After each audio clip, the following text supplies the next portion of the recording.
इस वीडियो में हम जिन टॉपिक्स को डिस्कस करेंगे उनकी समरी या आउटलाइन ये है। Number 1, methods of linked list. सबसे पहले लिंक्ड लिस्ट में कुछ मेथड्स को इम्प्लीमेंट करेंगे। मतलब पिछली वीडियो में हमने कुछ मेथड्स पढ़े थे, अब उसके इंटरफेस के लिए कुछ न्यू मेथड्स डिस्कस किए जाएंगे। Number 2, example of list. List का इस्तेमाल देखने के लिए एक एग्जाम्पल डिस्कस की जाएगी। Number 3, analysis of linked list. फिर इस लिस्ट का तज्जिया करेंगे कि कौन सी मेथड्स पे ये आसानी से कर सकती है और कौन सी मेथड्स इस पे लगाना मुश्किल है। Number 4, doubly linked list. फिर एक new data structure doubly linked list को डिस्कस करेंगे। Number 5, circularly linked list. इसके बाद फिर एक और new data structure circularly linked list को डिस्कस करेंगे। और फिर लास्ट पे एक इम्पॉर्टेंट टॉपिक जोसेफस प्रॉब्लम को डिस्कस करेंगे। हमारा फर्स्ट टॉपिक है मेथड्स ऑफ लिंक्ड लिस्ट। कुछ मेथड्स जो लिस्ट की इंटरफेस बनाने के लिए इस्तेमाल होंगे उनको हमने पिछली वीडियो में भी डिस्कस किया और कुछ अभी डिस्कस करेंगे। Number 1, start method. इसके लिए कोड है। इस मेथड में 2 पॉइंटर्स को स्टार्ट पे ले आएंगे। पॉइंटर्स सिर्फ मेमोरी का एड्रेस रखते हैं, उन्हें स्टार्ट पे लिस्ट के ले आएंगे। सेकंड मेथड है रिमूव मेथड। इसके लिए ये कोड है। इस मेथड से करंट पॉइंटर जहाँ है वहाँ से एक नोड डिलीट हो जाएगा। स्टेप 1 में लास्ट करंट नोड में 8 वाले नोड को पॉइंट करेंगे। फिर सेकंड स्टेप पे करंट नोड को डिलीट कर देंगे। थर्ड स्टेप पे करंट नोड में नेक्स्ट नोड पे पॉइंट करेगा। अब फोर्थ स्टेप पे साइज कम हो जाएगा। अगला मेथड है लेंथ।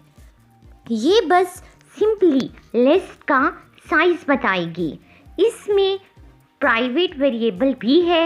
ये पूरी लिस्ट है। अब ये कंप्लीट हो गई है। अब इस लिस्ट को एक एग्जाम्पल से समझते हैं। सबसे पहले लाइब्रेरी फाइल्स हैं। इनमें एक फाइल list.cpp है जो इस लिस्ट क्लास में बनाने और मेथड्स की डेफिनेशंस हैं। अब लिस्ट नाम की एक क्लास है जिसमें हम ये नंबर्स ऐड करेंगे।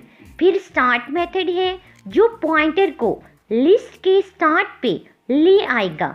इसके लिए हम व्हाइल लूप इस्तेमाल करेंगे जहाँ जब तक नेक्स्ट हमें ट्रू देगा ये लूप चलता रहेगा और पॉइंटर आगे मूव करता रहेगा। इसके लिए गेट मेथड है और हमें प्रिंट में एलिमेंट्स की लिस्ट मिल जाएगी। Analysis of linked list. अब हम चेक करेंगे कि ये जो मेथड हमने अप्लाई किए हैं ये कैसे अप्लाई हो सकते हैं और फिर कौन सी प्रॉब्लम्स हमें पेश आ सकती हैं। नंबर 1 मेथड जो हमने अप्लाई किया ऐड। अगर हम एक न्यू नोड लिस्ट में ऐड करना चाहते हैं हमें सिर्फ 2 या 3 पॉइंटर्स की जगह तब्दील करनी होगी। सेकंड मेथड था रिमूव। ये भी जस्ट एक ऑपरेशन से हो सकता है।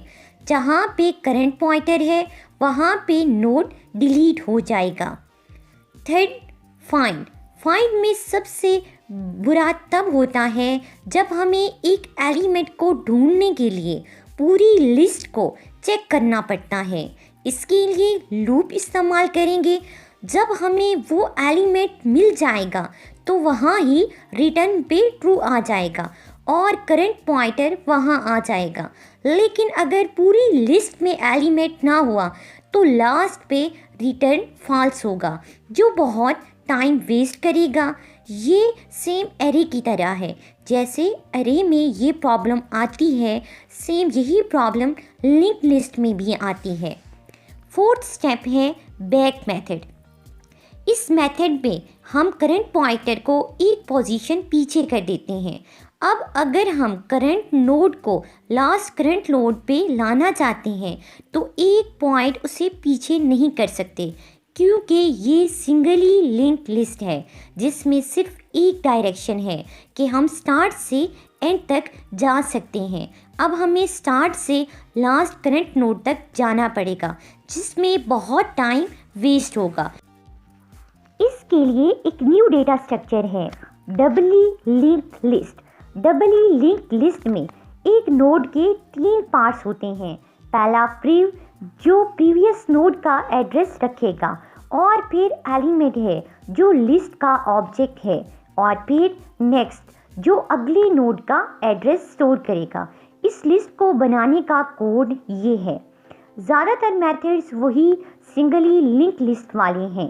एक new pointer previous node add किया गया है। ये इसके मेथड्स गेट और सेट इसकी वैल्यूज़ हैं। ये एक डबली लिंक लिस्ट है। राइट साइड पे एरोस नेक्स्ट नोड और लेफ्ट साइड पे एरोस प्रीवियस नोड को रिप्रेजेंट कर रहे हैं। अब ऐड मेथड इस लिस्ट पे अप्लाई करते हैं। हम 9 को इस लिस्ट में ऐड करना चाहते हैं और करंट पॉइंटर अभी 6 पे है। सबसे पहले 8 वैल्यू के नोड का एड्रेस न्यू नोड के नेक्स्ट नोड पॉइंटर में ऐड हो जाएगा। फिर नेक्स्ट स्टेप पे न्यू नोड के प्रीवियस नोड में 6 वैल्यू का एड्रेस डालेंगे। थर्ड स्टेप पे 8 वैल्यू के प्रीवियस नोड में न्यू नोड का एड्रेस डालेंगे। अब लास्ट पे करंट पॉइंटर न्यू नोड 9 पे पॉइंट करवाएंगे और फिर लिस्ट का साइज इंक्रीज करेंगे।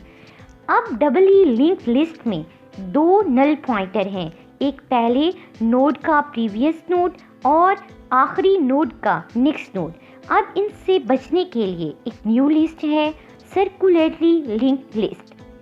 इस लिंक लिस्ट में आखिरी नोड को लिस्ट के फर्स्ट नोड से मिला दें तो ये एक सर्कल बन जाता है, जिसे सर्कुलरली लिंक लिस्ट कहते हैं। इस लिस्ट में कोई भी नल पॉइंटर नहीं है। इस लिस्ट का यही बेनिफिट है कि अगर नेक्स्ट या बैक मेथड्स लगाएं जिसमें पॉइंटर आगे या पीछे मूव करता है तो कहीं भी करंट पॉइंटर नल पॉइंट नहीं करेगा। इस लिस्ट में दोनों डायरेक्शंस क्लॉकवाइज जो नेक्स्ट पॉइंटर से करेंगे और एंटी क्लॉकवाइज जो प्रीवियस पॉइंटर से कर सकते हैं। एक हेड पॉइंटर होगा जो फर्स्ट एलिमेंट को पॉइंट करेगा। सर्कुलरली लिस्ट जोसेफ प्रॉब्लम्स को सॉल्व करने के लिए इस्तेमाल होती है।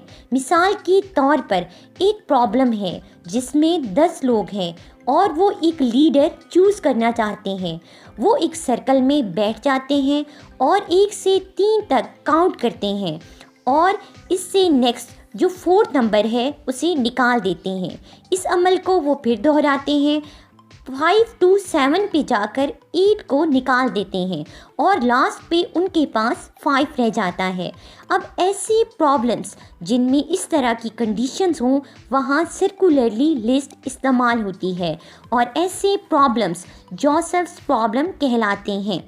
इस मसला के लिए कोड है इंक्लूड में clist.cpp है, जिसका मतलब है कि हम सर्कुलरली लिंक लिस्ट इस्तेमाल कर रहे हैं।